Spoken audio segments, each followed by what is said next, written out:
দুই প্রকার মানুষকে কুরবানির গোশত দিলে সোয়াবের পরিবর্তে আরো গুনাহ হবে। রাসূল সাল্লাল্লাহু আলাইহি ওয়াসাল্লাম স্পষ্টভাবে আমাদেরকে বিষয়টা জানিয়েছেন। একাধিক হাদিস এবং বুখারী এবং মুসলিম শরীফের মধ্যেও এই হাদিসটা বর্ণনা করা হয়েছে যে দুই প্রকার মানুষ আছে এমন, যাদেরকে কুরবানির গোশত দিলে আমার কুরবানি কবুল হবে না এবং সোয়াবের পরিবর্তে গুনাহ হবে।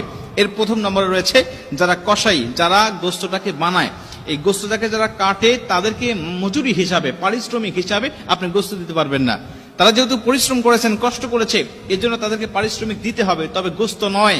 আপনি তাদেরকে টাকা পয়সা বা অন্য কোনো চুক্তি তাদের আপনি দিতে পারবেন, কিন্তু ওই কুরবানির পশু থেকে আপনি তাকে কিছুই দিতে পারবেন না।